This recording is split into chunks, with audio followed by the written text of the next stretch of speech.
Question. Whatever happened to the heart that pumped the passion into the art, the entity that gave me the energy to want to start right dancing, I'm a battle and doing it in the park where the mission was expression, not only the top charts. I don't know.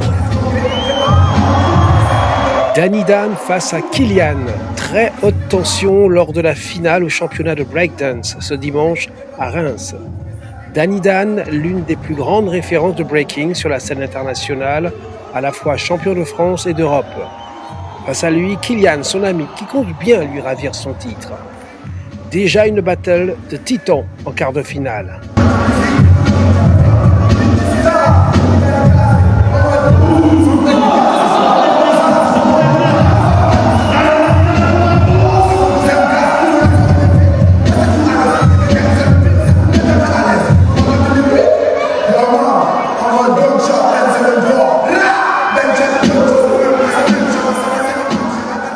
Les danseurs savent qu'ils doivent tout donner pour séduire le jury. Salto, figure au sol, intimidation, provocation, les mouvements s'enchaînent. Mais à la fin de ce premier passage, c'est Kilian qui l'emporte. Second tour, ultime chance. Kilian est toujours favori, c'est la stupéfaction générale. Les jurys se concertent, il y aurait eu un bug informatique. Dernière confrontation, la der des der, et au final, Danny Dan l'emporte. Il l'emportera également en finale face à Marlon.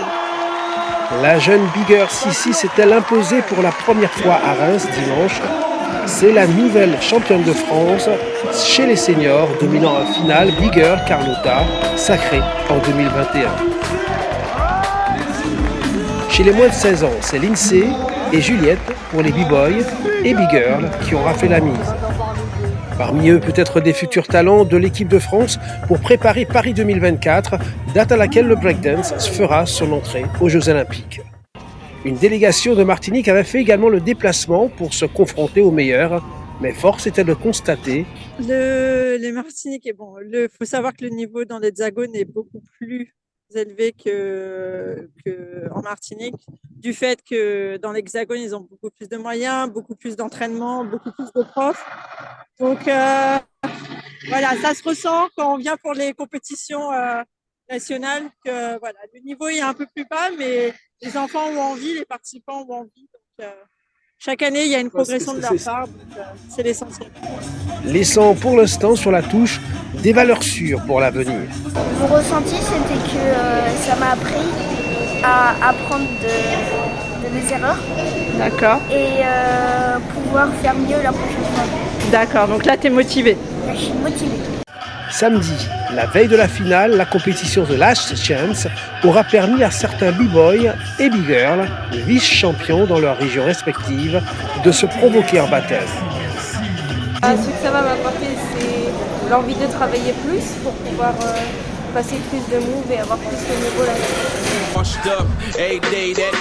Tout comme dans l'Hexagone, le breakdance a d'abord vu naissance dans la rue, en Martinique, avant d'opérer une véritable attraction auprès des jeunes. C'était en 1998. À l'époque, on ouvrait une salle de sport qui s'appelait le Squat. En 1998, je faisais l'ouverture de cette salle. Et à l'époque, on avait dans les rues, on avait du break qui se faisait dans les rues à l'époque. C'est surtout dans les rues. Et la chance que j'ai eue, moi, dans cette salle en 1998, d'arriver et en même temps d'être un élément qui mettait en place des sections. Et c'était la première fois qu'on voyait ça en Martinique. C'était des sections, des cours de danse dans des salles de sport. Oui. Ça arrivait comme ça en Martinique. Et donc, j'ai ouvert ma section dans cette salle qui s'appelle le Squat en Martinique. Et j'ai donc ouvert les sections de hip-hop. Et j'ai fait appel à des breakers, des gens que je vous allez voir dans les rues. J'ai fait appel à Flex, à Will, à David Milhomme, à Jean-Alain Urani. Et je les ai pris, je leur ai dit, il serait temps maintenant qu'on fasse des cours en salle. On sort de la rue, on vient en salle. Ça, c'était en 1998. Et donc, j'ai prospecté, j'ai ramené du monde. Et à l'époque, les tout petits, les enfants qui prenaient des cours, c'était Francis Saint-Albert, qui s'appelait Madac aujourd'hui, et qui est actuellement au championnat de break en France. Il y avait aussi Dominique Liniz, tout petit enfant, qui s'appelle maintenant Dom, et qui pratique, qui est parti en France faire ses études et qui est revenu et qui a apporté des choses nouvelles dans le monde du break. Donc, il y a lui qui est revenu. Et donc, en ce moment, dans le paysage artistique du break, donc, on trouve donc, ces deux pions, Madak et Dom, qui travaillent au labo en Martinique. En ce moment, le labo existe et c'est un lieu où se rencontrent les b-boys et les b-girls. Et puis, donc, chemin faisant, donc aujourd'hui, on arrive à ce stade où ils sont là au championnat de Madak et là au championnat de break, accompagnés d'autres danseurs martiniquais. Reste encore beaucoup de battles à relever pour atteindre le niveau national ou international. Regardez, ça se passe de commentaires.